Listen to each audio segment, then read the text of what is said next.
इन्हें नपुंसक भी कहते हैं। क्या नपुंसक और एक और नाम देते हैं ट्रांसजेंडर। ठीक है, ट्रांसजेंडर क्यों होता है बताए भी थे।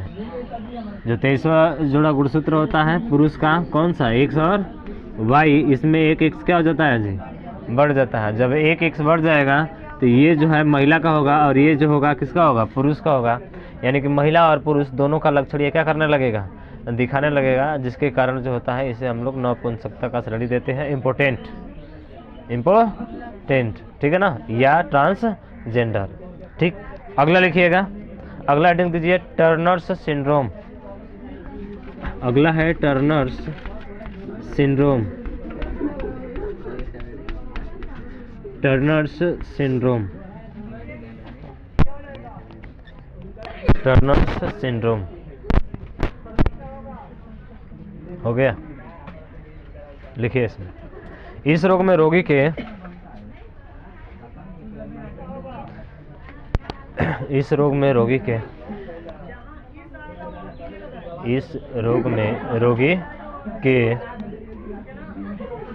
23वें जोड़े गुणसूत्र संख्या में, इस रोग में रोगी के 23वें जोड़े गुणसूत्र संख्या में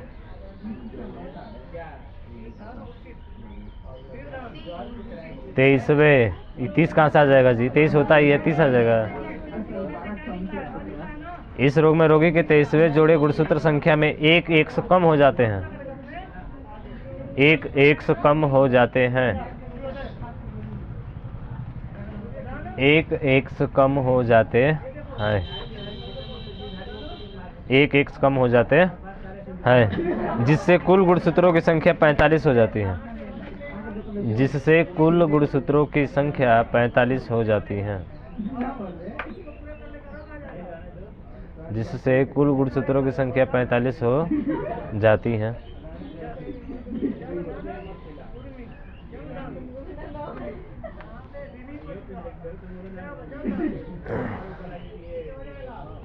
यह रोग महिलाओं में पाया जाता है। अगला पॉइंट करके लिखिएगा, यह रोग महिलाओं में पाया जाता है, यह रोग महिलाओं में पाया जाता है, यह रोग महिलाओं में पाया जाता है। इस रोग में महिलाओं के जनन अंगों का विकास, इस रोग में महिलाओं के जनन अंगों का विकास, इस रोग में महिलाओं के जनन अंगों का विकास बहुत कम होता है। इस रोग में महिलाओं के जनन अंग का विकास बहुत कम होता है।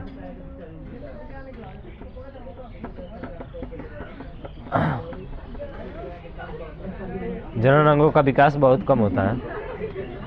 इसका मतलब महिला में एक्स और एक्स होता है आपका, इसमें से एक क्या हो जाएगा, खत्म हो जाएगा, खत्म हो जाएगा, तो उसके जनन अंगों में विकास बहुत ही कम होगा। ठीक है, और अगला लिखिए लास्ट, पटाउ सिंड्रोम।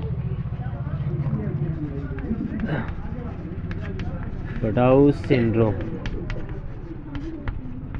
क्या होता है, ये पता है, बताए थे ना, क्या होता है ये।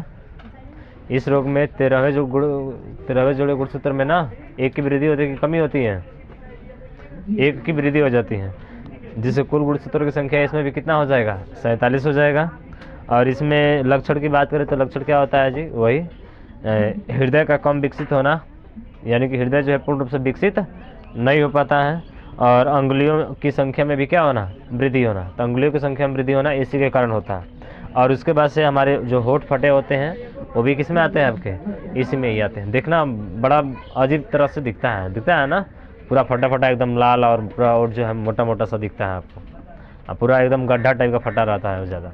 ठीक है, तो ऐसे जो रोग होते हैं वो आपके इसी में होते हैं। तो लिखिएगा इसमें, इस रोग में रोगी के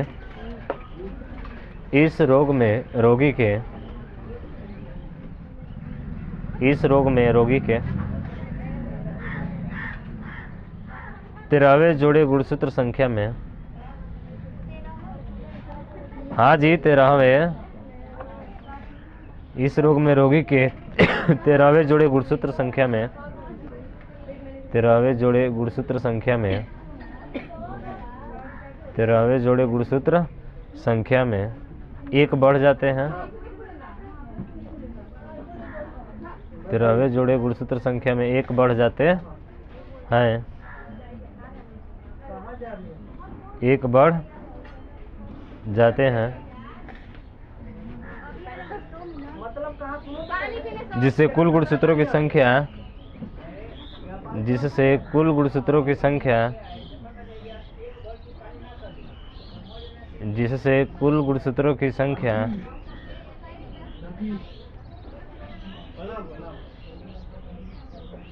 गुणसूत्रों की संख्या 47 हो जाती है।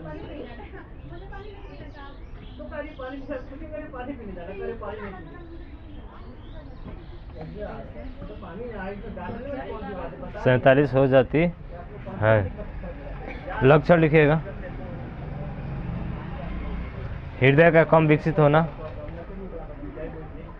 हृदय का कम विकसित होना, हृदय का कम विकसित होना,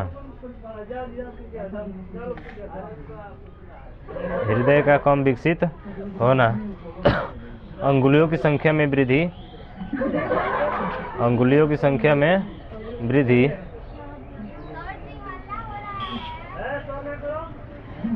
अंगुलियों की संख्या में वृद्धि, अंगुलियों की संख्या में वृद्धि, कटे फटे होठ, कटे फटे होठ, कटे फटे होठ। ठीक, ये हो गए आपके रोग पूरा क्या समाप्त। जितने भी रोग थे ना सब पढ़ लिया अच्छे तरीके से, कहीं पे कोई इसमें दिक्कत नहीं। अब इसके बारे में तो हमको जानकारी नहीं है। तो ये कहाँ देखे है, कहाँ पे? अच्छा, हाँ, अच्छा देख लेते हैं। तो पहला ट्रिक्स सभी याद है कि नहीं, तुम लोगों को बताओ पहले। रोग के ट्रिक्स सभी याद है कि नहीं? याद है? बताइए क्या था पहला ट्रिक्स, क्या था? पंडित का टीका नींव है। बोलिए, एक एक रोग नाम बोलिए उसका।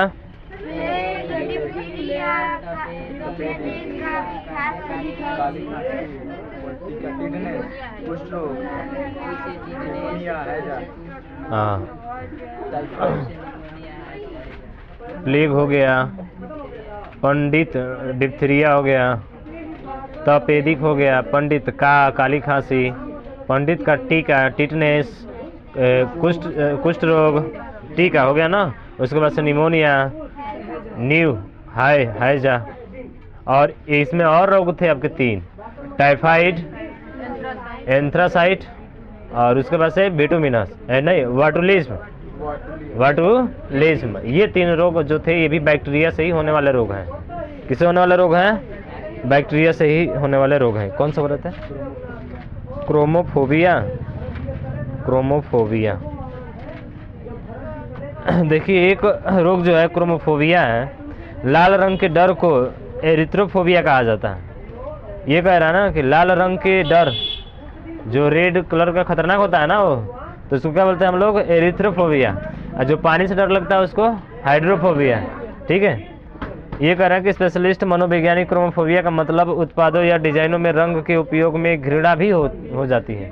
घृणा मतलब नफरत, घृणा में क्या होता है? नफरत होता है। तो ये बोल रहा है कि रंग के उपयोग से घृणा भी होता है, घृणा भी होना होता है। हाइड्रोफोबिया जो होता है, एक विकार वाले अधिकांश लोगों के विशेष रूप से 1 या 2 से अत्यधिक घृणा होती है। यानी 1 या 2 से 2 रंगों से अत्यधिक क्या होना? घृणा होना, या केवल चमकीले रंगों से ही डर सकते हैं। मतलब इसमें ये होता है ना कि क्रोमोफोबिया होता है, इस क्रोमोफोबिया में आप जो है चमकीली चीज़ें जो होती है ना, चमकीली चीज़ मतलब अगर उसको 2 एक साथ कलर दिखाया जाए या 2 से अधिक कलर दिखाया जाएगा ना, तो उससे क्या हो जाएगा? डर जाएगा। माने उससे उसको नफरत होती है। क्या होती है? नफरत होती है। उसी को बोलते हैं क्या हम लोग? क्रोमोफोबिया बोलते हैं उसको, क्रोमोफोबिया कहा जाता है। ठीक है, हाइड्रोफोबिया ऐसे पढ़ लिया। रोगों का इलाज, रोगों का पूरा कहानी क्या होता है, ख़त्म होता है। ठीक है, आपको कुछ कुछ ध्यान रखिएगा, एक बार पढ़ लीजिएगा बढ़िया तरीके से, और आकर यहाँ पूरा लिख कर उसका ट्रिक्स आप पूरा एक एक बोल दीजिए, और जो छूटा हुआ है वो भी बोल दीजिए। बैक्टीरिया से 3 बताए थे, उसके बाद से आपके बैक्टीरिया के बाद से वायरस विषाणु से बताए थे। तो रेखा हमें हिट करके पोइचे छोड़ गई, यही था ना। उसके बाद से आपका प्रोटोजोआ से था, प्रोटोजोआ से था, क्या था, कवक से, हाँ गंजा दमाद खाए फ्रूट तो फ्रूट रोग ये भी था। उसके बाद से प्रोटोजोआ से पापा काम पर सोए, प्रोटोजोआ से था आपका। उसके बाद से लास्ट में क्या पढ़े हम लोगों ने, अनुवांशिक रोग, जेनेटिक डिजीज। अनुवांशिक रोग में आपने पढ़ा क्या क्या, पहला पढ़ा था, क्या नाम था, वर्णांधता, कलर ब्लाइंडनेस। दूसरा क्या पढ़ा आपने,